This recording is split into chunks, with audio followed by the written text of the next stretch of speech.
DSC preparation కి మిగిలిన తక్కువ సమయాన్ని డిఎస్సి 2024 యాప్ లేదా DSC2024.com తో జాబ్ ని సాధించండి. పెన్షన్ కోసం ఎదురు చూస్తున్నారా? పెన్షన్ కు అన్ని విధాలుగా అర్హులైన మీకు రావడం లేదా? అయితే మీకోసమే ఈ వార్త.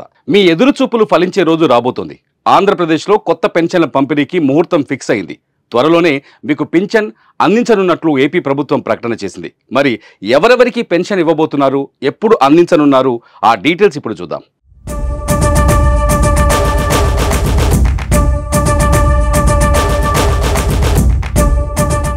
ఏపీలో కూటమి ప్రభుత్వం ఏర్పడి ఏడాది పూర్తి కాబోతుంది. జూన్ 11 నాటికి సంవత్సరం పాలన పూర్తి చేసుకుంటున్న కూటమి ప్రభుత్వం జూన్ 12న కొత్త పథకాలను అమలు చేయడానికి సిద్ధమవుతోంది.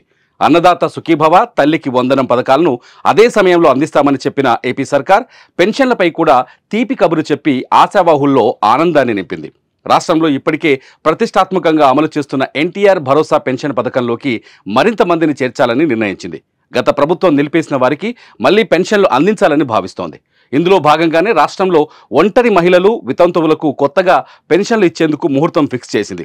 జూన్ 12న 1,00,000 మందికి పైగా వితంతువులు, ఒంటరి మహిళలకు కొత్తగా పెన్షన్లు ఇస్తామని తెలిపింది ఏపీ ప్రభుత్వం.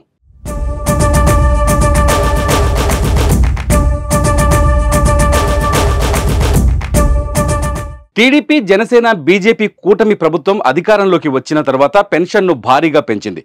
వృద్ధులు, వితంతువులు, ఒంటరి మహిళలకు గత ప్రభుత్వం 3,000 పెన్షన్ అందించగా సీఎం చంద్రబాబు 4,000కు పెంచారు. దివ్యాంగుల పెన్షన్ డబుల్ చేస్తూ 6,000కు పెంచారు. పూర్తి స్థాయిలో అస్వస్థతకు గురైన వారికి, తీవ్ర అనారోగ్యంతో మంచాన పడిన వారికి, వీల్చైర్లో ఉన్నవారికి అందే 5,000 రూపాయల పెన్షన్ను 15,000 రూపాయలకు, కిడ్నీ, కాలేయం, గుండె మార్పిడి చేసుకున్న వారికి, డయాలసిస్ స్టేజ్కు ముందున్న కిడ్నీ వ్యాధిగ్రస్తుల పెన్షన్ను 5,000 నుంచి 10,000కు పెంచి ప్రతి నెల మొదటి తేదీన అందిస్తున్నారు.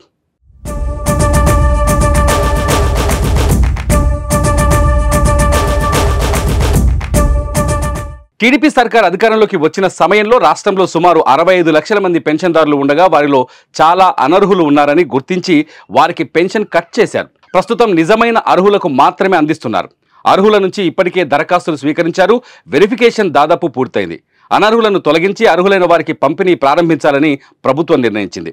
ప్రభుత్వం తీసుకున్న తాజా నిర్ణయంతో ప్రభుత్వంపై నెలకు 35.91 కోట్ల రూపాయల అదనపు భారం పడనుంది. ఏదేమైనా కొత్త పెన్షన్లకు గ్రీన్ సిగ్నల్ లభించడంతో లక్షలాది మందికి లబ్ధి చేకూరనుంది.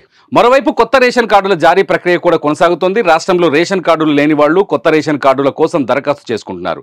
సచివాలయాల్లో రేషన్ కార్డుల కోసం దరఖాస్తుల స్వీకరణ జోరుగా సాగుతోంది. కొత్తగా పెళ్లైన జంటలు లేదా ఇప్పటికే ఒక కుటుంబంలో ఉంటూ వేరు కాపురానికి వెళ్లిన వారు రేషన్ కార్డుల కోసం క్యూ కడుతున్నారు.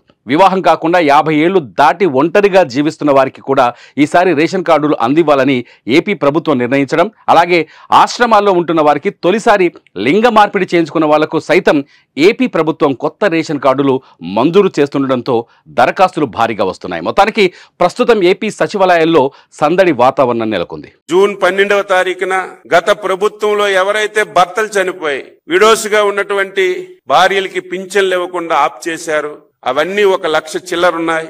ఇవన్నీ రేపు పార్టీ అధికారంలోకి వచ్చినటువంటి సందర్భంలో జూన్ 12వ తారీఖున కొత్తగా 1,00,000 పైబడి విడో పెన్షన్లు కూడా ఇవ్వాలని చెప్పి నిర్ణయం చేశాం.